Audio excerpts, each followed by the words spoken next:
Tonight, 14 people killed and 6 others injured after gunmen invaded Agbudu community in Kogi Cotton Karfe local government area of Kogi State. Southern Kaduna caucus in the House of Representatives raised alarm over alleged plan to attack more communities in their area after the Sallah festivities. Federal Executive Council approves 8.64 billion naira for the end-to-end power grid modernization and expansion project in the country. And heads of 4 U.S. technology giants face virtual grilling by Congress on whether their companies have become too dominant. Plus business, news from Abuja, the FCT, and later from our studios in London. On business news tonight, former Central Bank Governor Lamido Sanusi throws his weight behind moves by the Central Bank to unify Nigeria's exchange rate. On sports news tonight, the Minister of Youth and Sports Development, Sunday Dare, commits to supporting the Nigeria Football Federation and enforcing CAF club licensing regulations from next season. And from Abuja, President Buhari to observe the Eid al-Kabir prayers at home in Abuja, in line with advisories from the Nigerian Supreme Council for Islamic Affairs and the Presidential Task Force on COVID-19.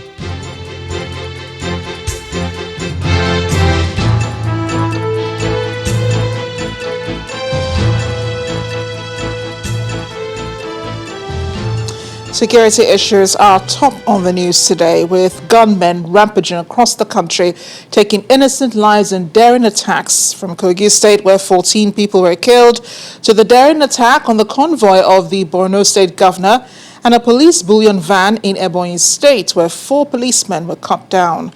But we begin in Kogi State, where the residents of Agbudu community in Cotton Karfe local government area have been thrown into mourning following the killing of 14 people by gunmen in the early hours of today. The State Police Commissioner, Ede Ayuba, told journalists in Lokoja, the state capital, that the gunmen also injured 6 other people. He explained that 13 of those killed were of the same family. There was attack on Voodoo community. I called the SSA security of the local government in Kotonkerfe there. He answered me. And I said, okay, before I get there, let him mobilize his own vigilante men to assist the police, that is the DPO and the area commander in that area, for them to assess the place and see what assistance they could render. They left immediately. But by the time they got there, these people had done their activities and they have left. 14 people were killed and about 6 others were fatally injured. The saddening thing is that out of these 14, dead bodies are brought out. 13 are one family. But in the interim, I want to give you that assurance that we are not going to relent in our effort. We'll make sure we get to the root of anything that is behind the killings around that zone. In the meantime, the Borno State Governor Babagana Zulum has escaped an attack in Baga town after his convoy was targeted. And Mr. Zulum left Maiduguri on Monday afternoon to northern Borno in continuation of food distribution that he commenced early this month. He is said to be unhurt, and is back to Mungono to continue his distribution of relief materials to internally displaced persons. Boko Haram insurgents are the prime suspects for this attack. During his last tour of northern Borno, Mate to be specific, military bomb sweepers discovered and detonated landmines laced on the governor's path ahead of his arrival. It's not clear that the landmines were targeted at the governor, as the military said it was a recurring trend, impeding on operational mobility. Details of today's attack are still sketchy, but there is no mobile network in Mungono where the governor is likely to pass the night. The chairman Senate Committee on Army, Senator Ali Ndume, is against the rehabilitation, de-radicalization and integration of repentant Boko Haram members into society. Senator Ndume further says the idea of radicalization and integration of repentant members will only make the group recruit more innocent citizens into their camp. He was guest in our political program, Politics Today.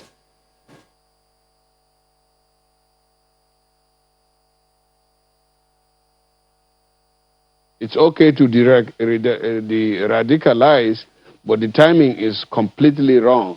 This is a situation where we still have over 1 million internally displaced persons in various camps and host communities, and then they are still dealing with the trauma of the insurgency, and the government is doing this Operation Safe Corridor, bringing in those people that are tortured, that killed, that maimed, and the memory is still fresh in our minds because our people are still displaced. And then you say you are bringing them back, pampering them, and giving them a startup.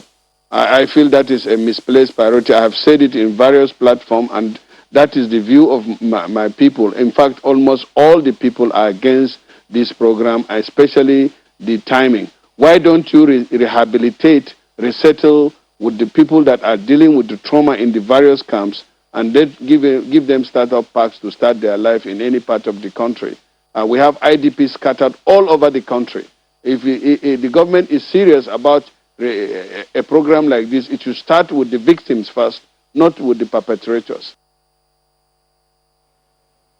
Staying with security, daredevil armed robbers today killed 4 police officers who were escorting a bullion van in Ebonyi State. According to eyewitness reports, the gunmen had tried to intercept the bullion van at Ezambo Junction in Ohaku local government area with no luck. The robbers, in a bid to intercept the van and cart away the money, first fired at the escort van conveying the police officers, killing 4 of them in the process. 2 of the policemen sustained injuries from the attack. The Commissioner of Police in the state, Philip Maku, who confirmed the incident, said the robbers trailed the van from Enugu State. He said the robbers were not able to loot the van as the driver managed to escape with the van in spite of the damage done to one of the tires of the bullion vans. Beg your pardon.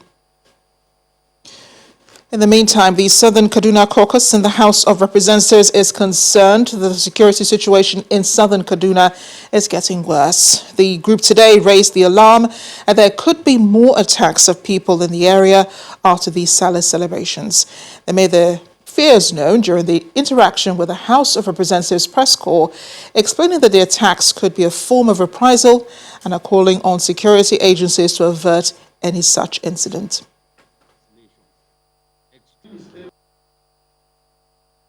The military and the police, as we speak to you now, are making effort to make sure that these attacks are stopped. But the information reaching us, even before these attacks that started recently in Southern Kaduna, the one that took place in Kauru, in his constituency, the one that went into Zangon Kata, in his constituency, the one that took place in my constituency in Kaura, and then the one that took place in Jama, Sanga, that just happened about 5 days ago. We have had the information. These people, when they are coming, they even give us information, we are coming. We have told and informed the security agents. I have told my DPO to extend that information to his superiors, and he has taken that information seriously, as he has told me. But again, these attacks are still going on. So it is important to know that we also have information that they are going to attack massively and coordinately in Southern Kaduna after the Sallah break. We are calling on our people to be vigilant. Away from security issues, the federal government has announced the Senior Secondary School Certificate Examinations SSC for SS3 students conducted by NECO will begin on October 5th. This was contained in a statement by the spokesperson for the Federal Ministry of Education, Bem Gung, which gives a comprehensive breakdown of examinations for exit classes. The National Common Entrance Examination, which is a one-day NECO examination for intending applicants into unity colleges, will run in between the Senior Secondary Certificate Examinations, that is on Saturday, October 17th. Apart from NECO, the National Business and Technical Examination Board, NABTEB, will start its own examinations between September 21st and October 15th. Meanwhile, the West African Examinations Council WAEC exams for SS3 students, which the federal government had earlier announced will begin on August 17th to end on November 18th. And as part of measures towards resolving the electricity problem in the country, the federal government has approved 8.64 billion naira for the end-to-end grid modernization and expansion project. This followed a joint memo on the subject presented by the Minister of Finance, Mrs. Zainab Ahmed, and the Minister of Power, Mr. Saleh Maman, to the Federal Executive Council seeking the release of the funds. Briefing State House correspondents after the 10th virtual Federal Executive Council meeting, chaired by President Muhammadu Buhari at State House Abuja, the Minister of Finance said the project will be implemented in 3 phases. It is the 10th virtual Federal Executive Council meeting presided over by President Muhammadu Buhari.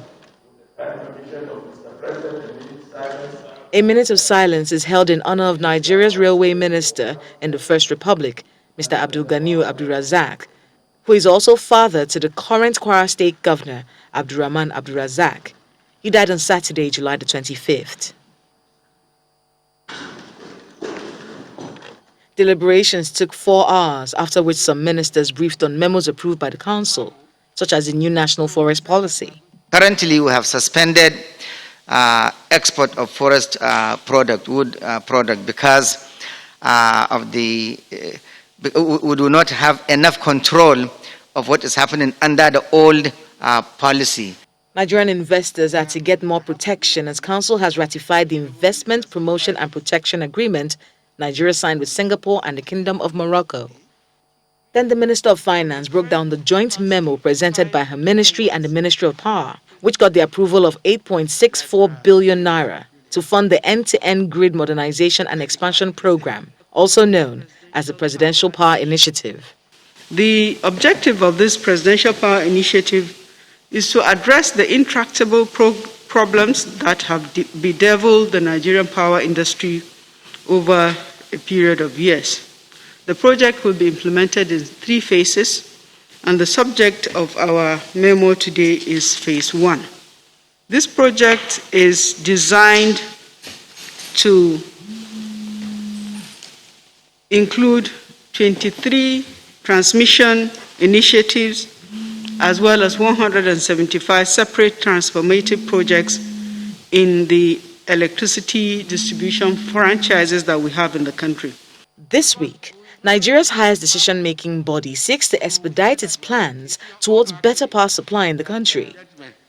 The 12-year loan has an interest of London Interbank offered rate +1 to +1.2%. It is a convertible loan facility to the discos and will be restructured as soon as the first phase of the process is done. Kayla Megwa, Channels Television News.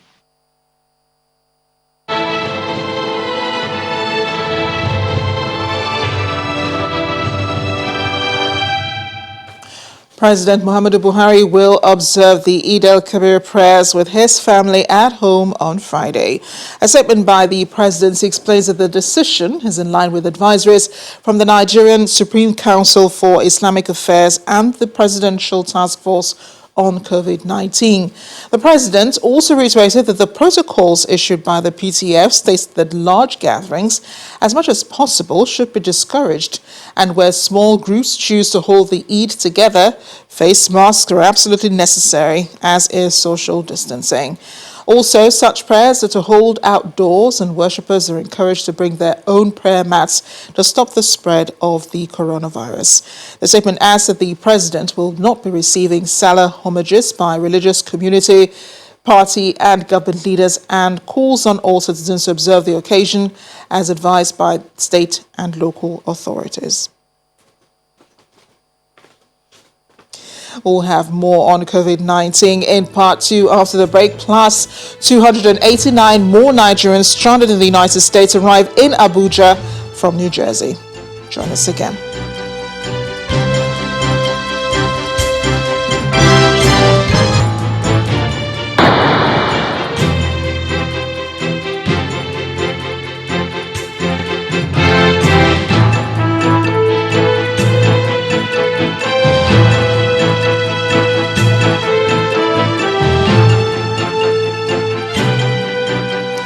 Welcome back. If it has joined us to watch the news at 10 on Channels Television Lagos, a reminder of our top stories. 14 people killed, 6 others injured after gunmen invaded Akudu community in Kogi Koton-Karfe local government area of the state. Southern Kaduna caucus in the House of Representatives raised alarm over alleged plan to attack more communities in their area after the Sallah festivities. Federal Executive Council approves 8.64 billion naira for the end-to-end power grid modernization and expansion project in the country. And heads of 4 U.S. technology giants face virtual grilling by Congress on whether their companies have become too dominant. Plus business, news from Abuja, the FCT, and later from our studios in London. Our website, channelstv.com, has more information on our top stories and others.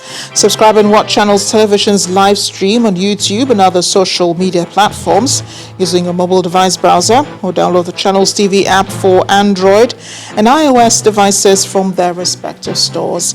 You can also watch us via your smart TV platforms on Apple TV, Android TV, Fire TV, and Roku.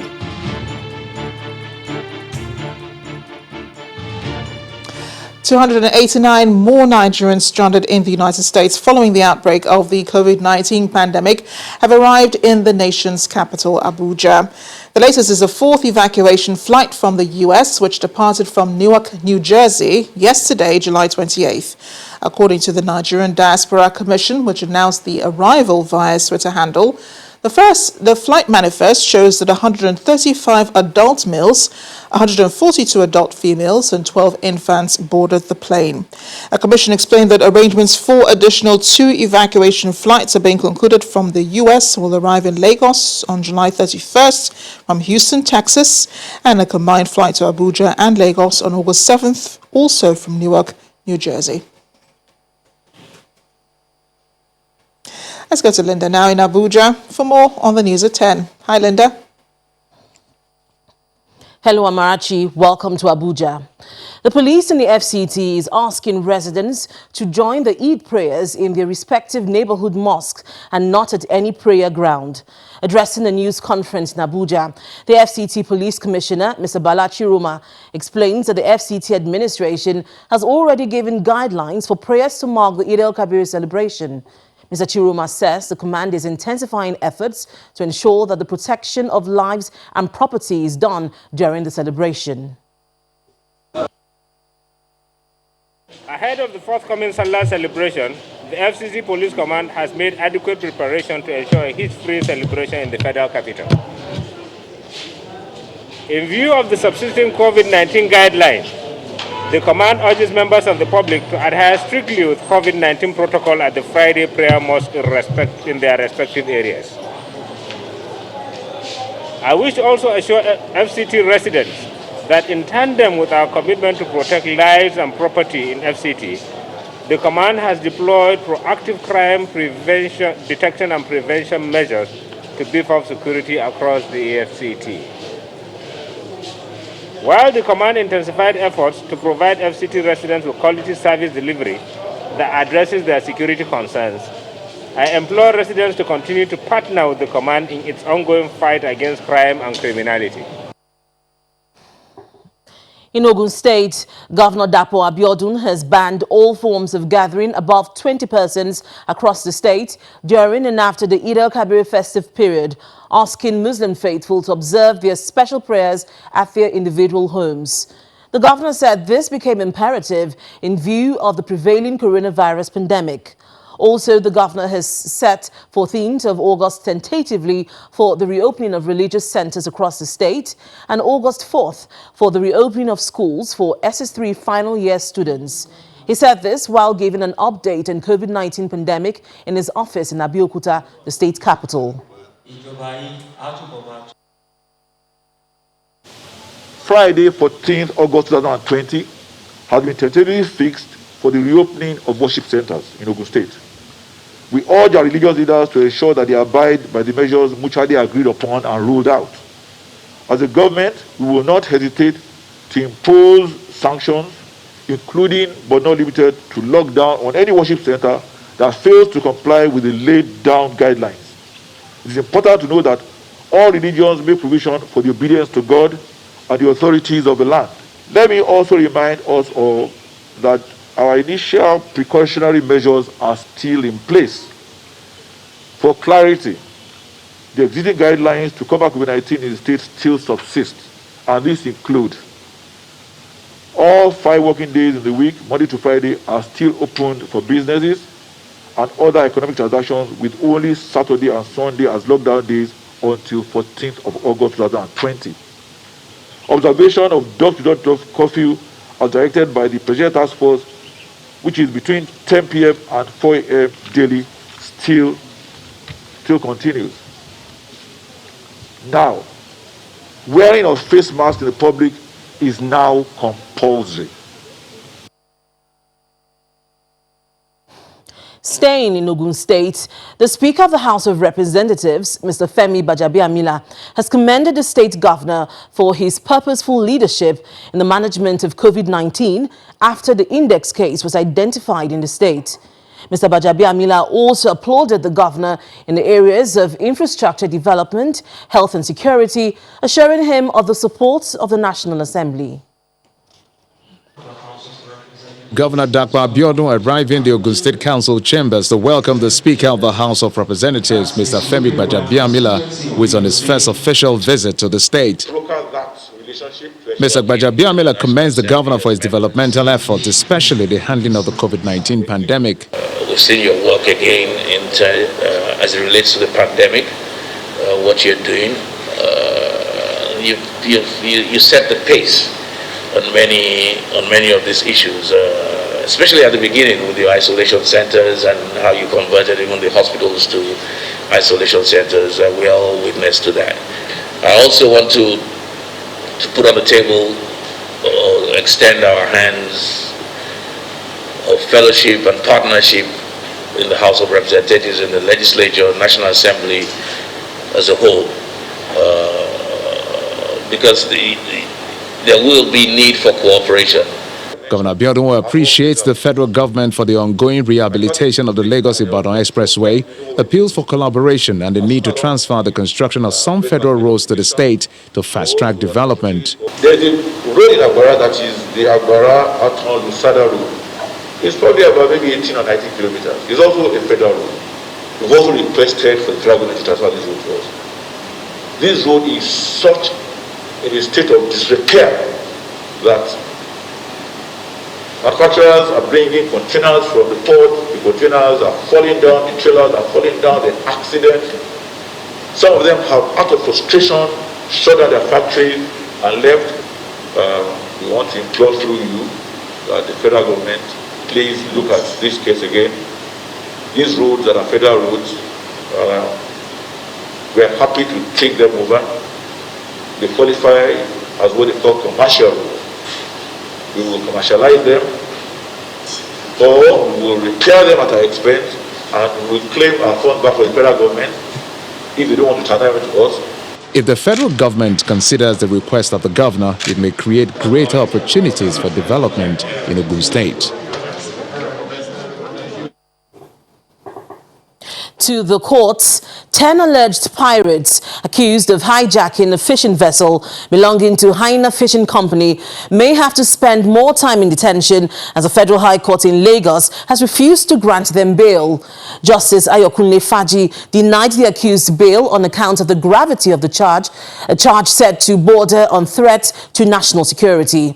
He also considered the punishments for the alleged crimes, which stipulates a life sentence or at least a fine of not less than 50 million naira and restitution if found guilty under the Suppression of Piracy and Other Maritime Offences Act of 2019. The defendants were said to have committed the offence in May this year on international water at Abidjan, Côte d'Ivoire. They all pleaded not guilty to the charges. Justice Faji has also ordered an accelerated hearing of the case and adjourned till August 4th for continuation of the trial. When the News at 10 returns, former Central Bank Governor Lamido Sanusi throws his weight behind moves by the Apex Bank to unify Nigeria's exchange rate. That's on Business News. Join us again.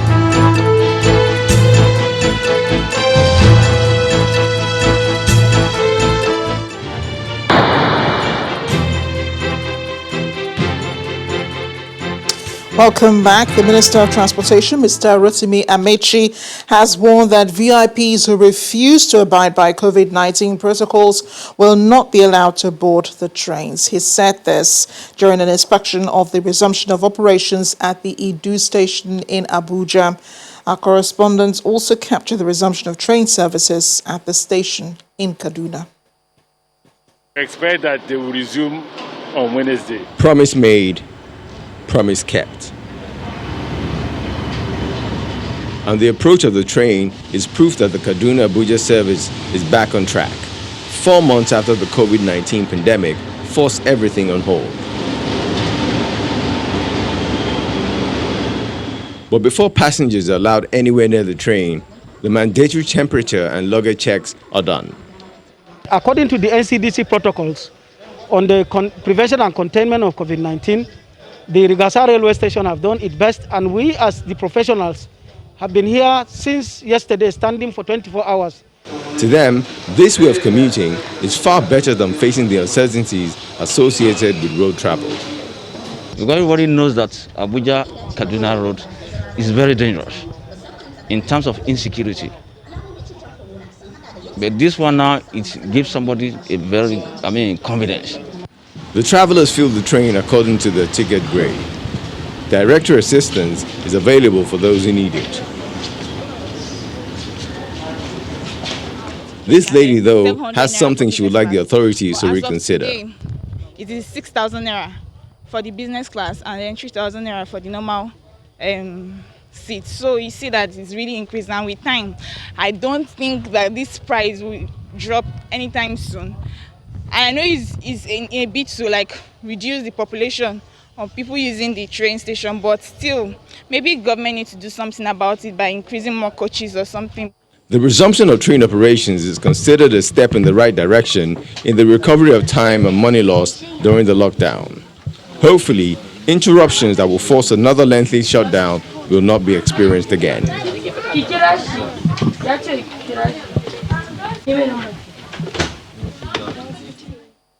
Politics now. Governor Rotimi Akeredolu of Ondo State has confirmed Mr. Lucky Ayedatiwa as his running mate for the October 10th governorship election in the state.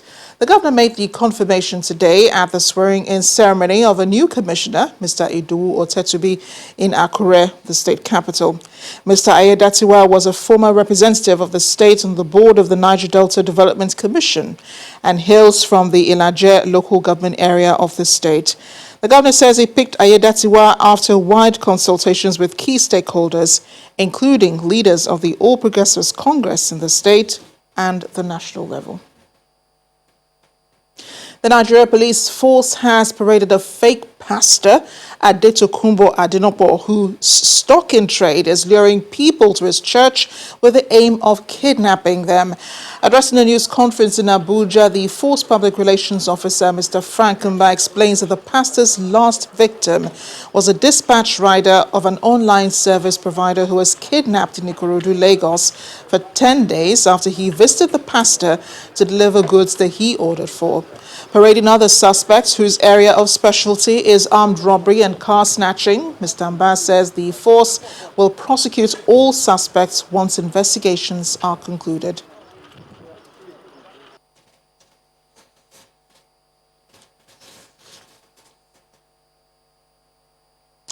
Japol Oil and Maritime Services PLC has held its 15th annual general meeting, and it's a special one for the company as it diversifies and rebrands for a new beginning.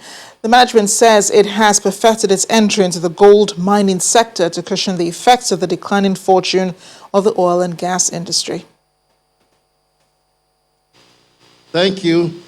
It's the 15th annual general meeting of Japol Oil and Maritime Services PLC. The company's management staff, a few shareholders, the auditing firm are represented here. The resilience to move on with this company. They proceed with the business of the day. After scrutinizing the annual reports and accounts, the shareholders make their remarks.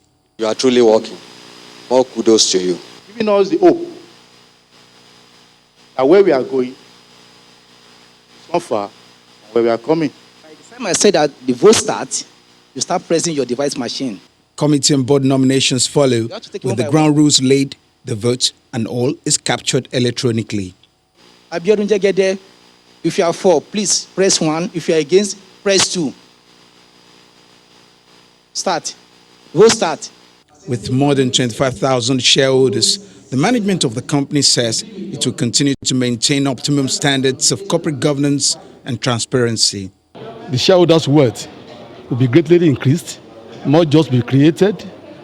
Of course, the staff will be empowered, and the host community will actually benefit from our corporate social responsibility. And of course, the nation's wealth will be positively impacted. In the name of the Father, the Son, and the Holy Spirit. Amen. After conducting the initial business, the company unveils what it calls a renewed spirit, its new identity, and new line of business expected to boost its revenues. So a new baby is born. I feel happy. I also feel challenged. I also feel prepared. It's a dawn of a new day in our company. We are moving from where we were to where we have envisioned to be. We are moving from oil and maritime services business to business of mining, especially in gold and other minerals. Japol, partnering for results. Japol is exploring a new business environment and confident of making the best of its decision to diversify and keep its promises to shareholders. That takes us on to business news. Here is BC Adebayo.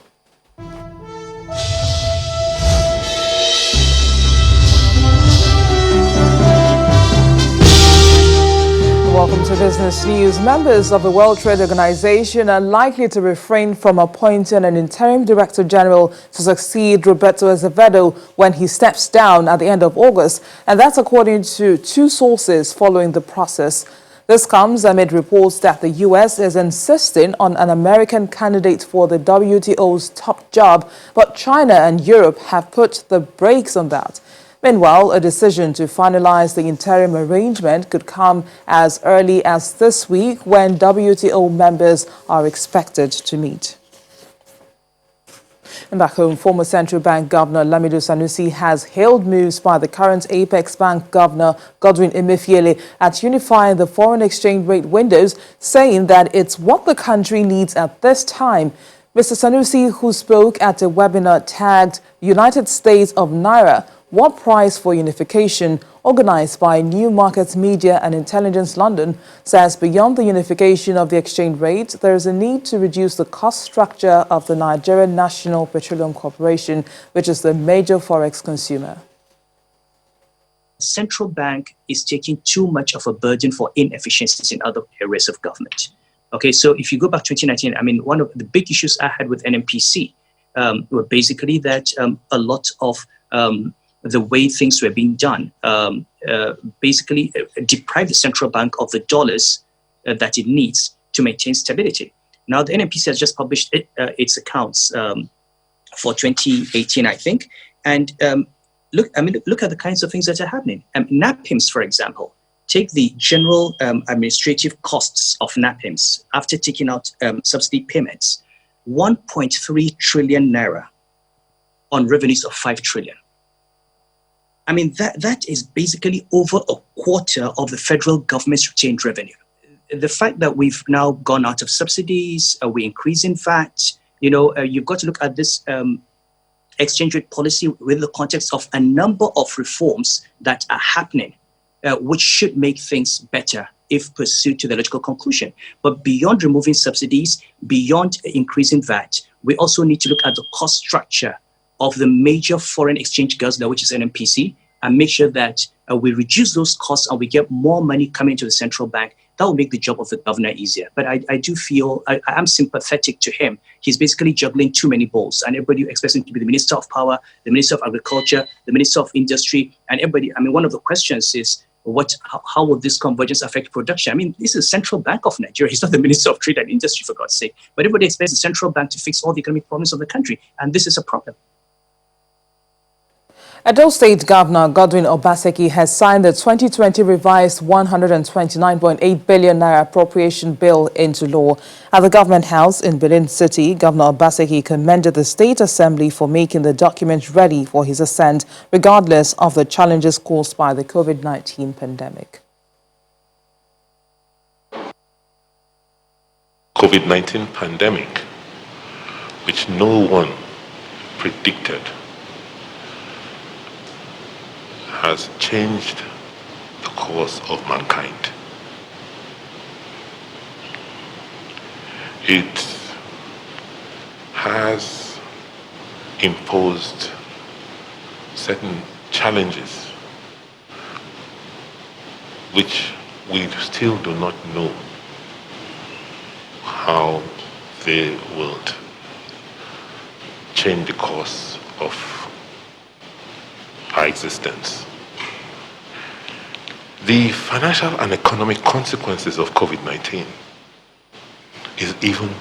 is as challenging, if not more challenging, than the public health crisis which it created.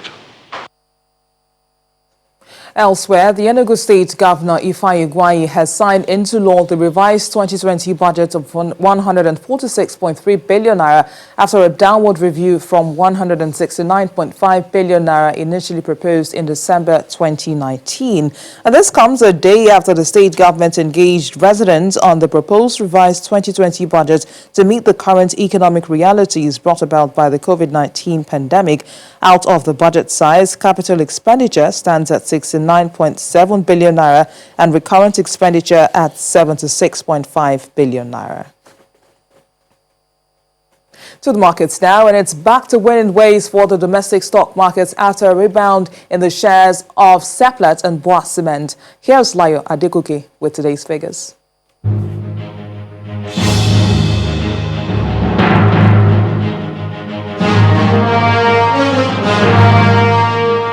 Thank you and welcome to the Stock Market Report. The last trading day for the week and the month saw a slight rebound in the main index of the Nigerian equities market, but there's really not much to celebrate as the index declined 0.66% in the month of July. Also, there was no major push for the market today, apart from the fact that investors took advantage of the current price of Seplat, which they believe is good, irrespective of the 37.8 billion naira loss recorded in its second quarter results. A slight gain recorded by Bois Cement also contributed to today's positive trading. All of these contributed to a recovery in the oil and gas, as well as the industrial goods sector index. Meanwhile, volume and value were unimpressive, doing less than 1 billion naira, and this is because some investors holding those stocks are not selling and taking new positions, while buyers are also not seeking to buy new shares. This raises concerns about what the month of August holds for investors, especially as banking sector reports are expected to come in either to provide a relief or make things worse. We'll just have to wait and see, and we keep our fingers crossed. That's it on the Stock Market Report. I'm Layo Adegoke. And that's it on Business News. It's back to Amarachi.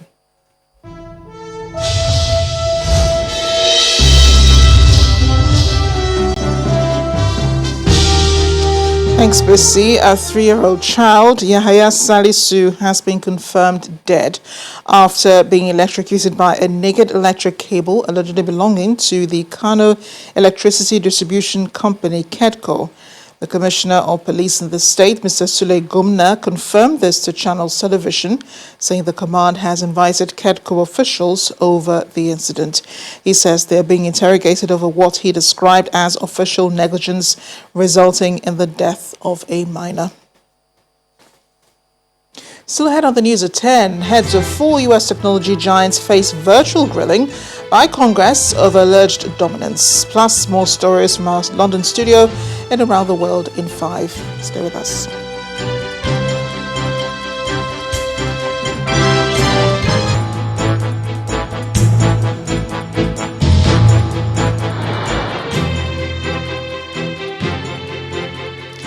Welcome back. Facebook Incorporated's Mark Zuckerberg, Amazon.com Incorporated's Jeff Bezos, Alphabet Incorporated owned Google's Sundar Pichai, and Apple Incorporated's Tim Cook, whose companies together represent about $5 trillion of market value, today appeared via video conference before the U.S. House Judiciary Committee's antitrust panel, locking horns while also offering a window into their ideas about reining in big tech.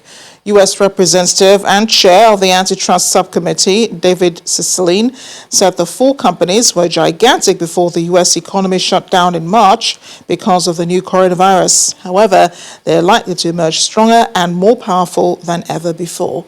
Here's Simon Puser with more international news in Around the World in 5. Good evening and welcome to the Channel Studios here in London with your international news around the world in 5. Muslim pilgrims have begun the annual Hajj in the holy city of Mecca as Saudi authorities try to prevent any outbreaks of coronavirus. The Hajj is one of the most important practices of Islam and an obligation for able-bodied Muslims at least once in their lifetime. It is usually one of the largest religious gatherings in the world, but this year attendance is being limited to 10,000 people. The disease has already infected more than 270,000 people in Saudi Arabia, placing it in the top 20 worst affected countries in the world. Vietnam has announced that every city and province in the country is now at risk of virus infection after evacuating almost 60,000 people from the city of Da Nang. State media reported new cases in Hanoi, Ho Chi Minh and the Central Highlands. The country had previously been virus-free since the end of March. Australia has deployed emergency response teams, usually sent to disaster zones, to assist nursing homes in Melbourne. The city is at the centre of the current coronavirus outbreak in the state of Victoria. And Argentine authorities worried about occupation rates of intensive care unit beds in hospitals in Buenos Aires as the country posts a new record number of deaths. Over 160,000 cases of the virus have been recorded so far. Hackers linked to the Chinese government have infiltrated Vatican computer networks, including the Roman Catholic Church's representative based in Hong Kong. A US firm that tracks state-backed cyber attacks says the attacks began in May as the Vatican and China were as expected to engage in talks. The report said the targets included communications between the Hong Kong diocese and the Vatican. The Chinese Foreign Ministry responded, demanding sufficient evidence in face of the hacking accusations. Indian authorities have announced that floods caused by heavy monsoon rains in two of India's poorest states have displaced or affected 8 million people and killed at least 111. It comes at a time when coronavirus cases are swelling in the country, hitting hard the states of Bihar and Assam.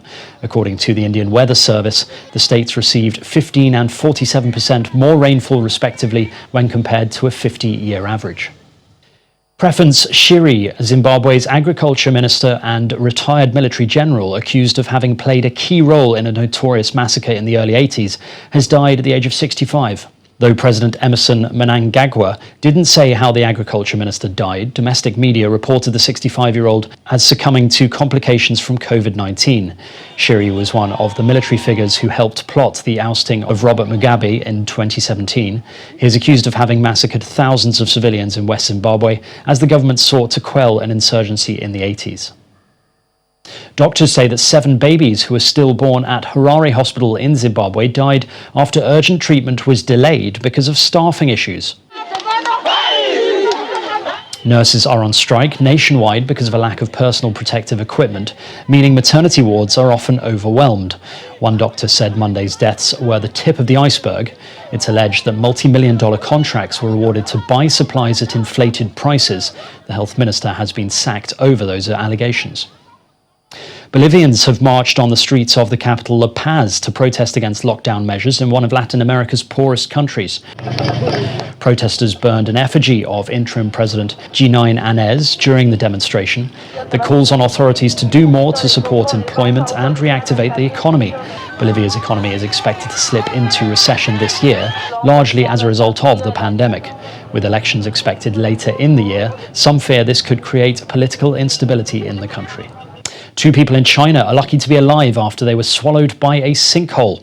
Surveillance footage captured the moment when two pedestrians were walking on the pavement next to a main road before the footpath caved in. Both survived after being rescued by local firefighters and sent to hospital, and the road in Chongqing was sealed off. And finally, divers have hurled themselves from a 24-metre high Ottoman-era bridge in the Bosnian town of Mostar, staging a centuries-old contest. The event was naturally without visitors this year due to COVID-19 restrictions. Mostar is famous for the high dive competition at its old bridge, which was rebuilt in 2004 after it was destroyed by Bosnian Croat artillery during the Bosnian War in the 1990s, and it's become a symbol of reconciliation between Bosniaks and Bosnian Croats. And that's your international news around the world in 5. Now back to the channel's studios in Lagos.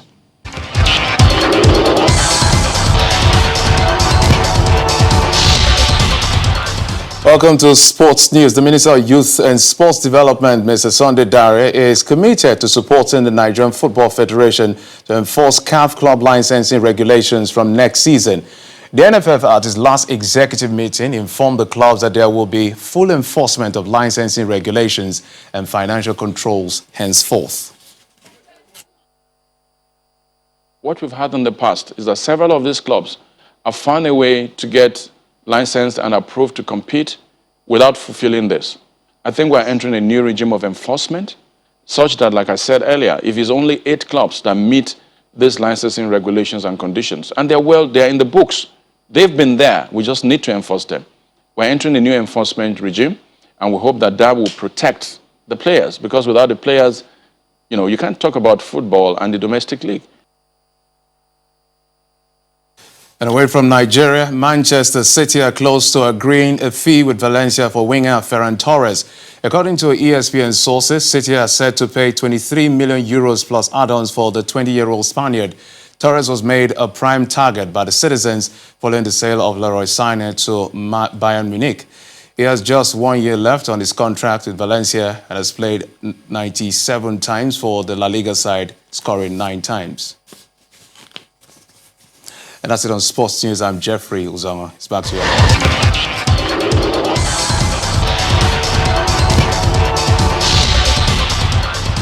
Thanks a lot, Jeff. And the main news again, 14 people have been killed with 6 others injured after gunmen invaded Agbudu community in Kogi Kotonkafe local government area of Kogi State in the early hours of today. That's all on the news at 10. Thanks for watching. I'm Amarachi Ubani. Good night.